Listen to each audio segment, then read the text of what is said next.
good afternoon, good evening, perhaps good morning, depending on where you are.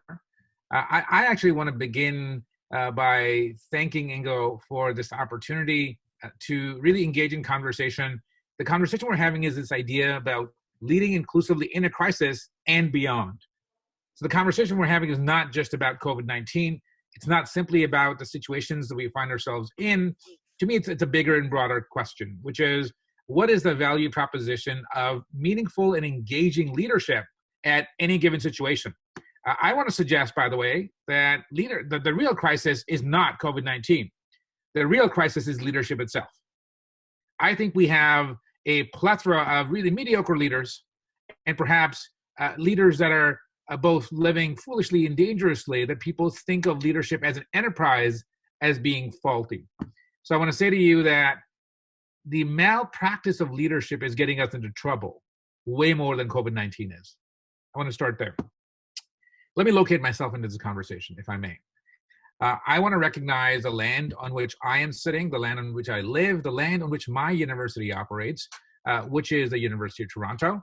And this is my home.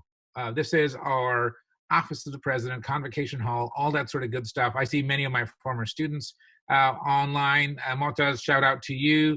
I see my colleague and friend Irene out in Manitoba. I see others that have joined. I don't know you guys. I mean, what's wrong with you? You've taken a course with me and more, and you're still back for more punishment. Danika's there. Like, for the love of God. So this is Simcoe Hall, and the University of Toronto operates on land that has been, always will be, and is sacred to our Indigenous First Nations, to the Huron-Wendat, to the Seneca, and most recently to the Mississaugas of the New Credit. Why do I say this? Well, I say this for a simple reason. To me, all leaders are learners, and learning requires two things: knowledge creation and knowledge mobilization. And I don't think we can talk adequately about either knowledge creation or knowledge mobilization unless and until we acknowledge the knowledge systems of the ones who've come before us. Can I ask you to pause for a second, please? To think about the knowledge systems of the ones on whose you are building your leadership work. I want you to give a little bit of thought to the communities from which you hail,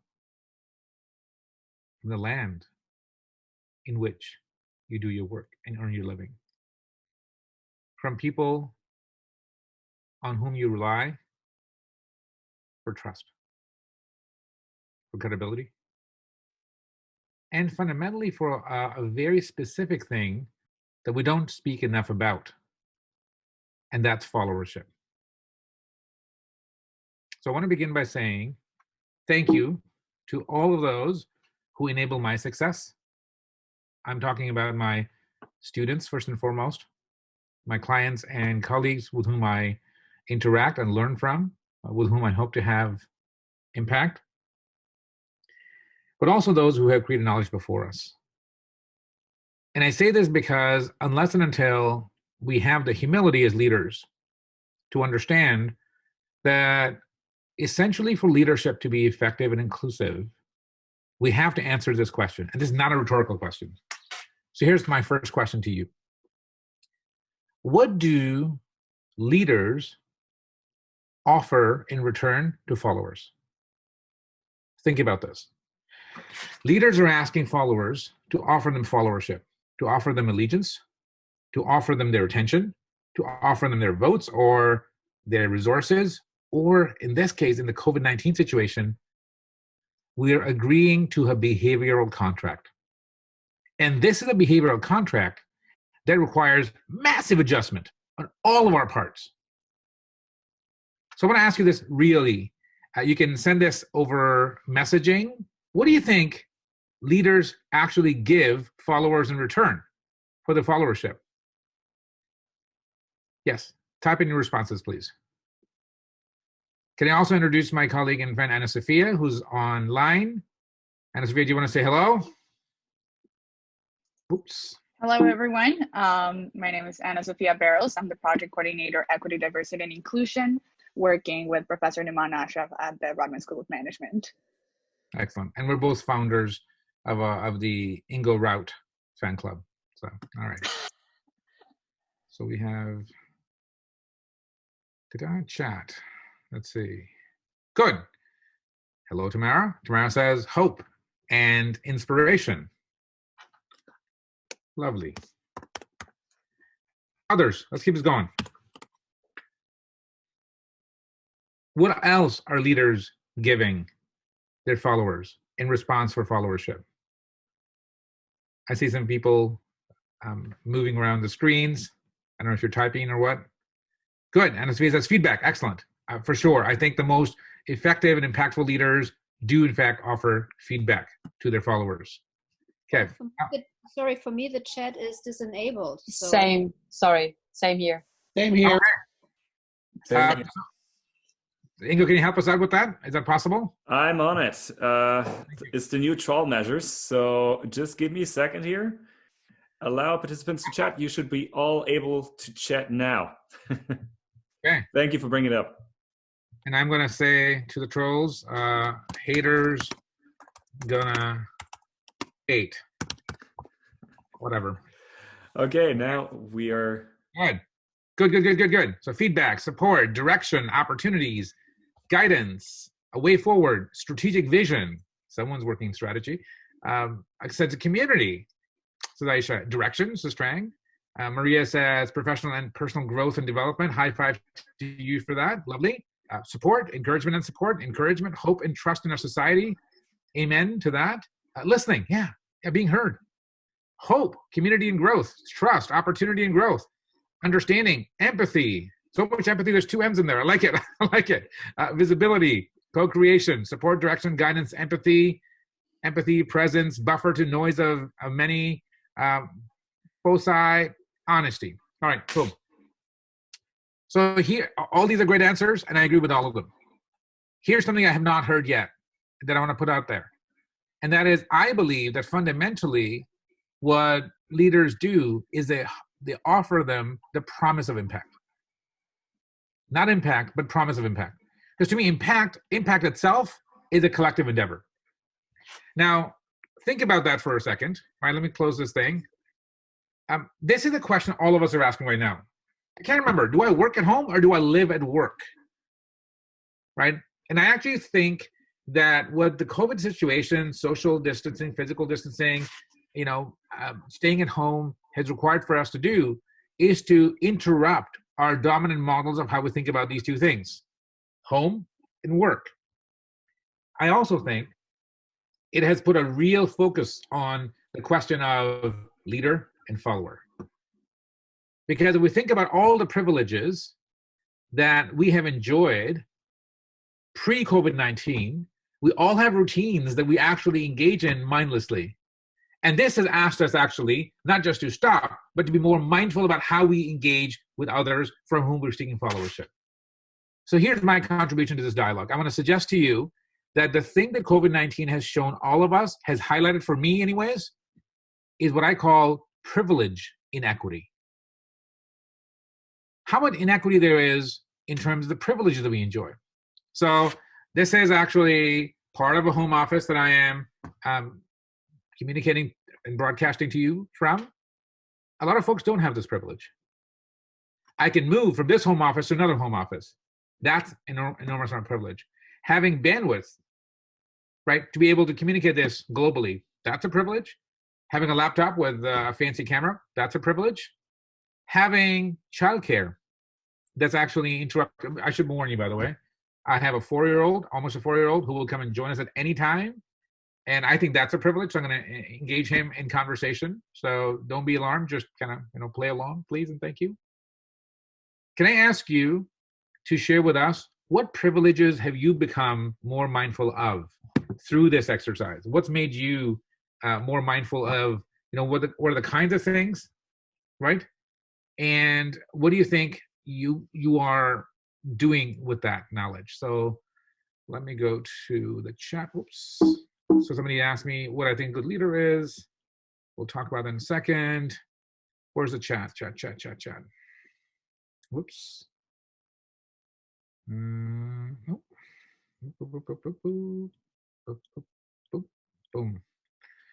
let's come here and show, oh, there we go. Manage participants. There we go. Chat. So I'll come to your questions.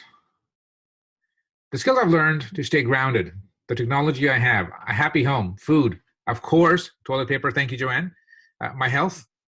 Stephanie says, great support from partner and friends, being grateful for that and reaching out and more to tell them that I truly value their friendship. Living in a country that respects its citizens, keeping them informed and cares for them. Says Julia. Osman says, coffee with neighbors. I hope there's some safe distance there, Osman, between you and your neighbors. Danica says, family support, living in a country where citizens' health is prioritized healthcare system. Matthew says, stable job and a home with some outdoor space. Nice. Tamara says, a strong and supportive network of family and friends. Adequate space in our home, says Daryl, for 2 university students, 1 superintendent of education, and 1 college professor. Oh my gosh, that's a busy household, Daryl. But I know you I just get everyone in trouble. Moto says, I am privileged to have support system that includes family, friends. What about former professors? What does, like, I didn't feel the love. People just feel no love. Okay. Kathy, how are you? Managing my own expectations. Neat. Managing my own expectations. So this idea that it's okay for you to say, you know what, I can't do it all, given the circumstances. The time to reflect. International networks, personally and professionally, I can publish my work. Resources, spiritual community. Trang says having a job that can transition. This is a big one, right? So some of us don't have assembly line jobs, frontline jobs that have been shut down. So we can actually do our work from the comfort of our homes or other spaces. Joanna says, privilege even knowing about the School of Becoming. Oh, that's huge, right? Props right there. And go, take them. Julia says, communities, plural. Yeah, communities. I mean, there's some communities that I think that we have been kind of ignoring at our own peril, and we need to kind of re-engage with them. And this is an opportunity to that. Shopping without visiting stores, work home, connect digitally, stop traveling, job salary can stay home even if we don't have a lockdown in Sweden. Excellent. Kathy says that, and then privileged to be able to reboot and reset myself. Roger says that. Yeah, that's a privilege only though if it actually leads to 2 things. Number 1, kind of a behavioral acknowledgement of what needs to change. So here's my definition, and let's start with this. You asked me what a good leader is. When I think of leadership, fundamentally, if you take nothing away from our conversation today, it's this: that leadership work is people work. If you can't love them, you can't lead them. Asterisk. One more time. Leadership work is people work. If you can't love them, you can't lead them. So here's the asterisk. I'm not suggesting that you have to love everyone that you lead, but I am insisting that in everyone that we lead, there must be something that we love to see grow and to develop. So here's my question. How much time, how much space? So to me, everyone talks about time. I also want to talk about space. Space up here in our heads and space down here in our hearts. Are we dedicating to actually getting to know our colleagues, our employees, our community members, our family members, our networks better? And I'd say to you that in some ways, what this has shown us is for all of us who said, I'm just too busy to write a thank you card, to write a note of acknowledgement, to send emails to people, and all that sort of stuff. All that is a bunch of malarkey, to quote Joe Biden, right? We actually don't have any excuses. A lot of us have the opportunity, but the question is, are we prioritizing that? The other thing I'm going to say about leadership is that, to me, effective leadership is about inclusive leadership.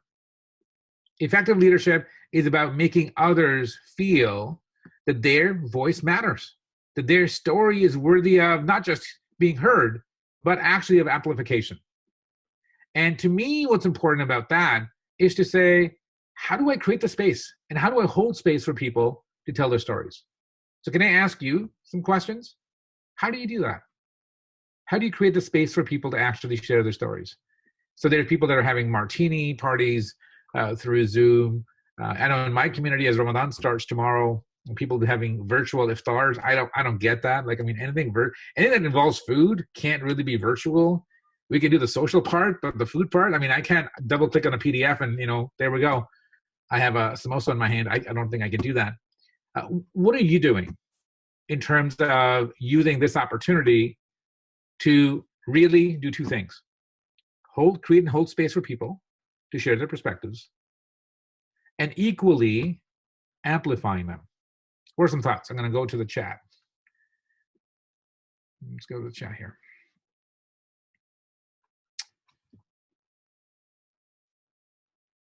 What are you doing to live more inclusively, to live up to your duty to care obligation as a leader? Because I don't want to assume that I have all the answers, because I don't. I have thoughts. I see Susan Marie has joined us from St. John, Newfoundland. Susan, what do you got there? Send us something. All right. One action that I've been taking, says Susan, lately is meeting new leaders. Nice. Via virtual coffee. Good. Excellent. Tamara says check-ins through phone calls and broad-based through thought exchange platforms. How are you doing? What's on your mind? What can I help? Oh, how can we help? Nice. Irene from Winnipeg says daily connect with the team, for sure. These are coming fast and quickly. Let me catch them. To speak about whatever is on their mind. Nice. Julian says we do a lot of collaborative whiteboard work through WebEx. Nice. Kim says reaching out to former students online and checking in. Call older family members I haven't talked to in a long time. And you have to allow them to vent for the first 3 minutes, right? Rika says connect with my parents and other elders. Nice. Kathy says utilizing Microsoft Teams. I should buy stock in Microsoft for sure, and Zoom actually. Maria says listen to understand, not simply to reply. Very nice. Julia says trying to highlight what is working for my team of teachers that don't have all the answers. Can I also say just how much their work means to us? I got to say shout out to the garbage haulers today in Toronto. It's garbage day. For me, the only days that I know are garbage days. All the rest of the days are the same. So Thursday morning, I want to make sure I'm out of my jammies by 6:30 because they come right at 7. Bless them. Stephanie says, invite my neighbors to backyard parties where we touch base to lift us up and organize things to help others. Lovely. We've had that experience as well. Yes, Julie says, garbage. Me too. Yes, I took it all. Indeed, indeed. So here's a couple of strategies that I have for you. As I start my huddles with Anna Sophia and others that I work with, I begin by asking the question, what's giving you joy? Simple as that. What's giving you joy? Right? And I think that this idea of somehow just living through this and coping through this can sometimes give us a false sense of, oh my gosh, if I just, bear and just like get along and just like, tie myself down, I can get through this. I don't know. That's no way to live, right? For a simple reason, and that's this. And there's no real insight, right? The real insight here is no one knows how long we can be in a state of semi-quarantine. And even when the rules get relaxed, how we can go back to associating as freely as we did. The research shows us this. When we have a sense of control, we can actually feel that whatever it is that we're going through is not so bad. Number 2, in my view, what joy does is that it instills within us a sense of gratitude. So if you're not doing this already, do this already, right? So flip this thing.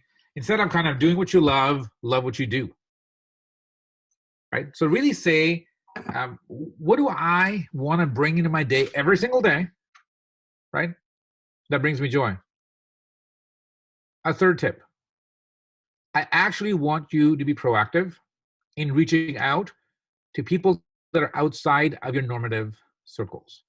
So some that are kind of your family of schools, your neighbors, your work colleagues. An exercise that I've been doing is I've been journaling like crazy. I actually had to run out and go to Staples and have them do the curbside pickup for more learning, just journals, because I was just journaling like crazy. I'm actually keeping a journal of my earliest memories of people that have contributed to my success. And I'm kind of reaching out to them out of the blue. It's kind of funny. You turn into a private investigator online, trying to find former teachers and so on and so forth. I think when you reach out to people whose stories we don't hear often about, we actually haven't kept in touch with, it allows us to get the heck out of our comfort zone. Let me tell you why that's important. This is W.E.B. Du Bois. And he was the first African-American to earn a doctorate from Harvard University. But this is what he had to say about the top institution in the US. He said, and I quote, "I was in Harvard, not of it." As you read this sentence, what comes to mind? What do you understand from it? Let's go back to the chat here. What do you hear?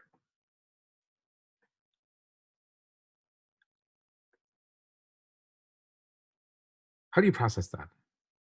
Yeah, he didn't feel included, says Kim. Thank you. Others? He didn't feel like he belonged. Thank you. Aisha says he felt excluded. Harvard doesn't define him, says Kathy. He didn't ever had a sense of belonging. He didn't feel connected and respected. He had access to resources, but not the network. Interesting. That's cool. Thank you, Matthew. Irene says wasn't defined by Harvard. Didn't belong. So there's a lot of stuff around belonging. It's his people. It's about the people. I want to say to you, what I hear in this is probably the saddest thing that you can hear as a leader. And that is this thing called lament. I hear lament in this statement. And lament to me is about what might have been. To me, the lack of inclusion in organizations is also a great source of lament and sorrow.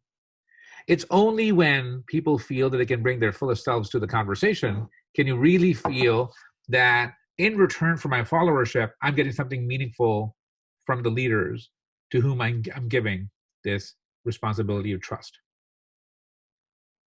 I want to say to you that the reason that I insist on this idea of stories is because stories allow us to do two things. Number one, they enable relatability. And number two, a story about the future is all about a common aspiration. I want to get you out of your comfort zones because to me, you can't lead inclusively, either in this crisis or beyond it, if we don't actually abandon our comfort zones. So this is advice that's not really new. This is David Burnham, who was a city planner, had a lot to do with the planning of the city of London in the UK. And what he said was, make no small plans. And I think that if our plans in this crisis are simply about self-survival, we're kind of missing the boat. We're missing the point about recognizing privilege and equity, about recognizing the kinds of things that this interaction, this experience has forced us to confront. So my question is, what do these plans look like? So for me, it's answering this question. So Gary Hamel, who's a professor at the London Business School, asked a profound question. Because purpose to me really helps guide, even in the most dire situations, what our behavioral footprint is. He asked the question, what purpose is worth the currency of my life? I want to pause here because I don't think this question has ever been more meaningful. Tell me I'm lying if you haven't felt there have been some days over the last few weeks where you've just kind of stayed in your jammies and not really done much that's been purposeful. I've had those moments. And that's really made it tough for me. How would you answer this question? Let's go about chit chat. How would you answer this question? What purpose is worth the currency of your life now in this COVID situation?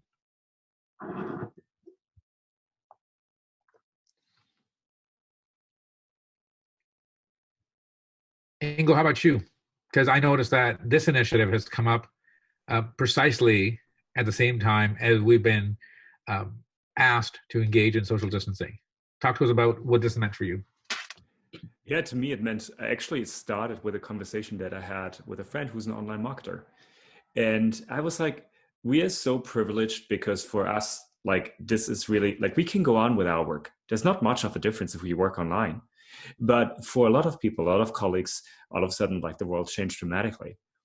And the question was, okay, how can we support them? And I think from that question came like an idea of purpose for a program like this. And so I reached out to a lot of people, including yourself, Nouman, and others, who immediately gave me a response of, yes, let's do this. And so I think it's not only about this being purposeful for a single person, but it's also creating things that are of purpose to the many, because I think that unites us in times like this. Nice, nice. I want to begin by sharing what Aisha says as a side note. Being able to disregard your own self-survival is a form of privilege. Absolutely, it is. Absolutely, it is. What I want to say, though, Aisha, in response is, so many of us have that privilege, and what are we doing with it? We're doubling down on actually preserving that privilege. So to me, an inclusive leader actually is one who recognizes that they actually have to use and leverage their privilege for lifting others. And to me, that's not an act of charity. That's just an act of leadership, right? And why that matters, I think, is because I have a simple metric of purpose. It has two prongs to it. Number one, it links us to something bigger than ourselves, i.e., it connects us to self-efficacy, fulfillment, all that sort of stuff. And secondly, it impacts the lives of others. So I want to say to you, if our purpose is not connecting with other people, we're actually really, truly missing out on the opportunity of the privileges that we enjoy. And secondly, if we're not precise in the way in which we direct our purpose such that it lands in the lives of other people, we fail. I want to leave 15 minutes for active Q&A. And keeping an eye on my clock, what I want to do is, I want to just talk to you a bit about, over the next 5 minutes, about this idea that when we think about interaction as individuals, we often have this trade-off between likability and competence. This is the work of Francesca Gina at the Harvard Business School and Tiziana Casciaro at the Rotman School, one of my colleagues. And what they found through the research was this. So you have, as you can see, 4 domains. You have someone who is not particularly likable, so they're low in the likability scale, but they're very high in the competence scale. And then they call competent jerks. What their research actually found is those people are mostly avoided. So these are prima donnas. These are people who actually can do their work really well, but they're just kind of jerks in dealing with you. Another category is people that in fact are both incompetent and unlikable. Those are incompetent jerks. They call them desperately avoided. No one wants to be around someone who's both unlikable and don't know what the hell they're doing. What's interesting, by the way, is you have people that are very likable, don't have a lot of skill. They call them lovable fools. Think back for a second. You can remember a few in your time. They're mildly wanted. They're just above being tolerated. But what most people desperately want to actually collaborate with are people that are lovable stars, that are both likable and that are competent. So I want to actually pause here for a second and say this. For too long, we may have tolerated what my colleague and friend Bob Sutton at Stanford calls asshole behavior. And let me define what he's called asshole behavior. He said assholes are people that treat you like dirt. I think that this opportunity that we have is sort of unique. And I want you to keep a bit of a journal that says, where might I have the proclivity or the tendency to turn into an asshole? Okay, let me be more precise. Where can I have the tendency to treat others like dirt? Even more precise. Where do I allow my sense of competence to override my commitment to leadership work, being people work? Because to me, I think this opportunity of the COVID-19 situation, the crisis, is an opportunity to understand ourselves, to develop some new tools, and to practice those new tools. Furthermore, how do we actually get beyond this trade-off game where we can either be likable or we can be competent. So I'm not here, by the way, to urge you or to guilt all of you to become more productive, but I am here to nudge you just a little bit to be more mindful. Can I just get a show from others? How does this framework sit with you? Is it helpful to you as you think about your interactions with both yourself and your colleagues?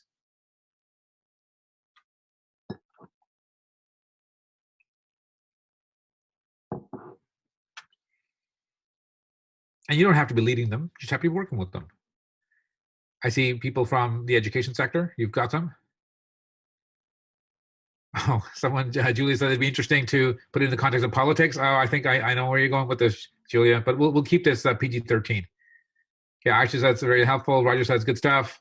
Very helpful from an introspective perspective. Any thoughts on measurement? Yeah, I would say the real thought that I have on measurement, I'm using Kleenex, by the way, right, is actually feedback. Like, I actually want you to create the conditions for active feedback from you, which I will do, by the way, in this session. I'm going to ask you what was helpful about this session. That's why I need some time at the end. Stephanie Dwyer says, so we can also be competent, lovable jerks from time to time, depending on the environment.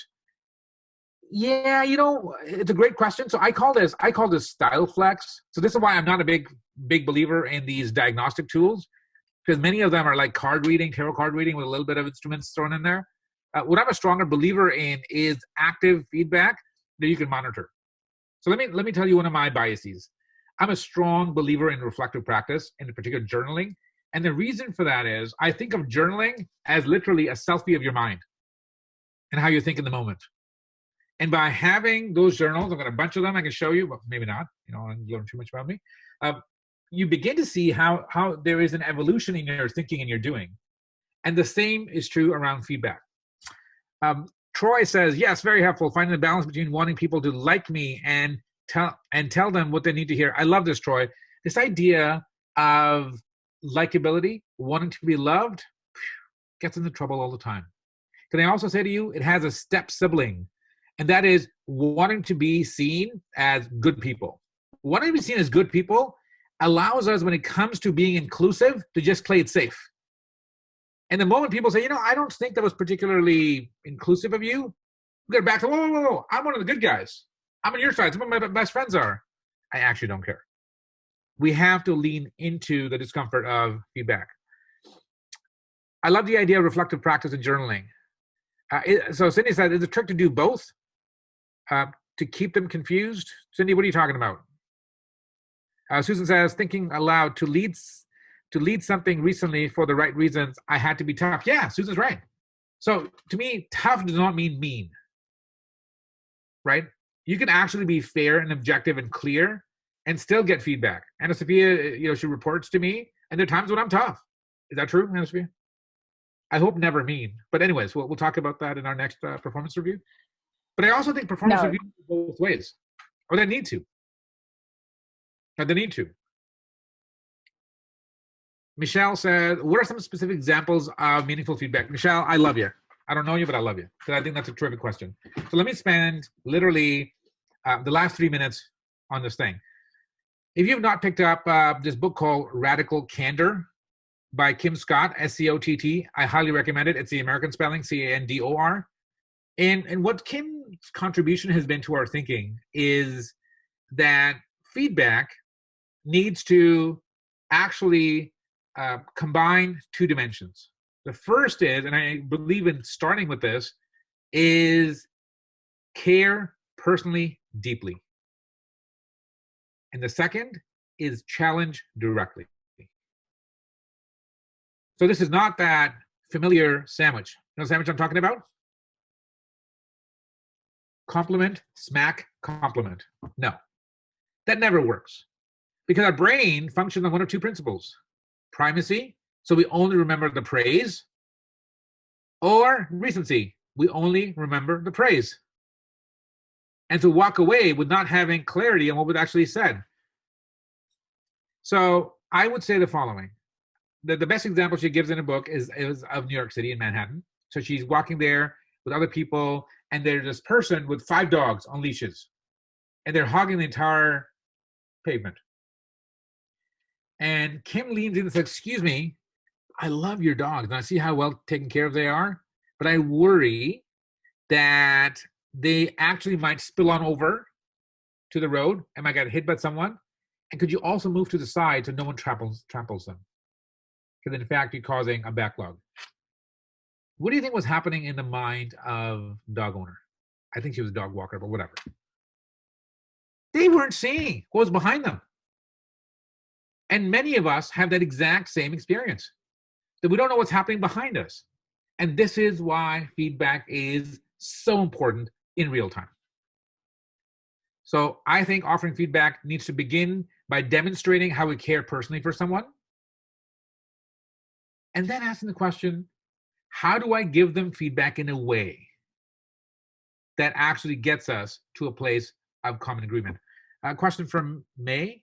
Likability is more important than competence, since likability makes one more wanted regardless of competence? I don't think so. I don't think so. But I do want to say to you that if you are difficult to work with, right? And that to me, by the way, also is a particular form of competence. So I want you to debunk this idea that somehow some people are born natural stars and are charismatic. Well, myself excluded, of course. It's all nonsense. I mean, you have a natural advantage in some of these things, but the real work is how do you actually work on this over time? So I think that you can train people on the technical parts, on the competencies, but you can't really train people so much on how to be kind to people. There, by the way, I think the top experience that I have is modeling that behavior. So if all of us think back to our first supervisor, our first manager, our first team lead, and how our first teacher in a teaching capacity, how they taught, how they led, how they were warm, that probably has an imprint in our own behavioral footprint. Cool. I just had to put this out there. This is my closing slide. And that is this quote from Jack London, the novelist, who said, keep a notebook, travel with it, eat with it, sleep with it, slap into it every stray thought that flutters into your brain. Cheap paper is less perishable than gray matter, and lead pencil markings endure longer than memory. I want to thank all of you for your contribution thus far. We're not done yet. There's two things we got to do. Number one, I want to ask you, what was really helpful about this conversation to you?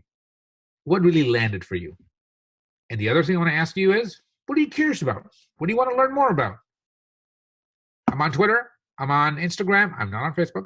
And I'm on LinkedIn. So I'm thinking of just kind of posting something weekly. What would be helpful to you as you think about the fact that leadership work is people work. If you can't love them, you can't lead them.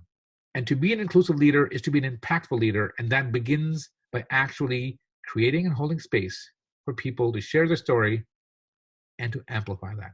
What do you got? On the chat, let's go. Aisha says, reflective prompt and questions. Danica, excellent learning ideas with interaction, adaptability, powerful tools. Love you right back. These former students, brown nosers, man. Come on. All right, here we go. Adler, whoa, here we go. So I made my struggle for time workload even more prominent and urgent, i.e. the question, what purpose is worth the currency of your life? Yeah, so I didn't mean to contribute to your anxiety, but I do want to say to you, what's one thing that you can do that is purpose aligned? Doing that one thing and being explicit about that really helps. Stephanie says, how can you train your leadership skills? I'm going to quote Peter Drucker, leadership can be learned and it must be learned. Susan Marie, love how you push. Susan, right back at you. Thank you for pushing me. Kim, the thought that leadership work means you give the promise of impact. Absolutely. Absolutely. Like, to me, a real leader is when the flow goes this way and the leader turns left and everyone follows them. That's really important. Recommending the articles and TED Talks, Kathy, for sure. We'll put up a little list of readings because I believe in kind of knowledge sharing. Care and challenge, your definition of feedback. It's Kim Scott's definition, but I love it anyways. I get a smiley face from Adler right back at you. Irene, thank you for stressing the connection between self-reflection and leadership. Absolutely, absolutely. And if we don't create that space, we can't blame others for ignoring themselves. Karima says, all leaders are learners. The best of them are. Absolutely. Michelle said, I struggle when working with clients who do not see themselves as leaders. I love your opening about leaders or learners. Hard to untrain privileged complacency. I love that, privileged complacency. So instead of having an argument about whether they're leaders or not, ask them the question, what allows you to turn others' inspiration into perspiration? Simple. Because that's going to be your leadership behavioral footprint. 2 points you mentioned: care deeply and challenge directly. Yeah, and I want to say to you that caring deeply is not just about offering praise. Caring deeply is best evidence when you actually remember something meaningful to the other person. When you show up in that kind of way. Ingo says to me, Ingo, wow, how do you practice your leadership skills, Nouman? Simple, with people, right? The leadership is like swimming. You can't teach it through distance learning, right? You actually have to do it with people. And by the way, I'm going to suggest to you, it can be done virtually, but it has to involve somebody else on the other line. You can't be doing leadership work with Siri, right? Or with Alexa. Finding my joy. Yeah, find your joy and just pursue the heck out of it. Like with a baseball bat, just go after it. Joanne, I like the idea to journal where I have the proclivity to be a jerk. Really creates a subconsciousness from where I can do better. Can I just say that to you, Joanna, you're not alone. Sometimes the people that irk us the most are the ones who remind us of a less refined, less developed version of our former selves. I'm serious. When we see something in them that we have been able to overcome, but they haven't, we're more judgmental of them. Think about this. Who are the toughest on smokers? Well, ex-smokers. Now, you would think that ex-smokers would have more empathy, but they just want to get away from their past. Nice. Julian says, thank you for the impulses on instant and ongoing feedback to the team isn't more important than ever. Best of Munich, Germany. Dankeschön. Tamara says, can you share more about how you create the conditions for people to share their stories in the rush and busyness of life so that it stays a focus for leadership? Thank you for asking that question, Tamara. I want to say to you that it's about dedicating, even if it's 3 minutes, those 3 minutes to them. It's holding a pause. It's actively listening. And sometimes saying, thank you. That's the best response. Just thank you. Your great positive energy makes people love you. Yeah, I guess you got to bring it, or else why keep it in a safety deposit box? I mean, your energy is kind of perishable. Journaling as a selfie of the mind spoke to me, Julia says. I think this will speak to my students as well. Good. Can I also say, be vulnerable with them and read them a page of your journal, right? But don't write a journal for a page that you want to read to them. Read something real. Maria says, what is the difference between feedback and constructive feedback? To me, the term that I like more than constructive feedback is it practicable feedback, right? I want to give you something that you can do something with. Well, Nouman, you're super tall. I don't know what the hell I can do with that. I mean, maybe wear flats. But I really want to talk about behaviors that can actually change, things that actually are in line with my intention. That's what you do every time I attend your session. Share, speak something meaningful. Thank you. I'll love you right back, Julia.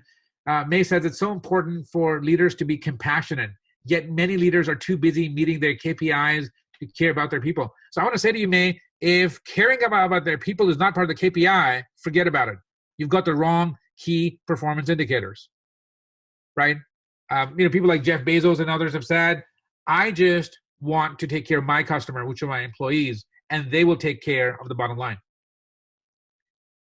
I also think, by the way, that at this time, my top job is to make sure that Anna Sophia and Sharon Townsend, who are working with me, that their lives are made better with every interaction that I have with them.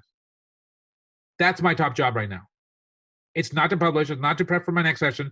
We will do that, and we have to pay attention to how the people that are relying on me for leadership see me show up in a way that's meaningful to them. Asking your people, how are they doing and really spending time, dedicating time to it? Yeah, but I don't think I actually don't think it takes time. What it really takes more of is space. Space in our minds, space in our hearts. Thank you. Humanizing is my pleasure. It can be simple, but simple does not mean easy. Roger says can be simple, yes, but simple does not mean easy. because we actually have to overcome the mindlessness puzzle. Reflecting my privilege, connecting to my purpose and the importance of this, journaling. Yeah, I mean, look, I just think that, when it comes to bias, let me say this to you. Bias is like body odor. We can only smell the other person's, right? We don't smell our own biases. We're not aware of them because they're just part of who we are. Nadia says, thanks for inspiring talk. Nadia, I love you right back. I'd be interested about practice on how to forgive oneself for mishaps and how to keep yourself going in the midst of unwelcoming context. That's a really beautiful question because I think it's about self-compassion, right? And I want to quote Marshall Goldsmith, who I think is the best living coach out there. And in his book, which is entitled, What Got You Here Won't Get You There, says the following. He says, forgiveness is giving up hope for a better yesterday. One more time. Forgiveness is giving up hope for a better yesterday. Like you cannot change what happened yesterday. You can't make that better. But what you can do is you can actually address that in the moment going forward. I also want to say to you that, ironically, the way that I challenge my own privilege is by acknowledging it and asking one more question. And that is this. What can I do with this that nobody else can? What can I do with this opportunity that nobody else can? And I think that that's something that all of us can answer because we all have different abilities, different privileges, and different opportunities. I want to thank all of you for your engagement. I see that you have other things that are attracting your attention, and I don't take this personally. It's been a real joy to have an international audience, a cross-country audience, and a cross-sectoral audience, and having a conversation about this. Anna Sophia, can you just put the information on Twitter and on LinkedIn and all that sort of stuff that people want to connect on? This is not a networking opportunity for me. This is an opportunity for me to just say to you very directly and specifically that if there's something that I can do in terms of just having a conversation with you or giving you a dose of that shot that you matter, get in touch because you do matter.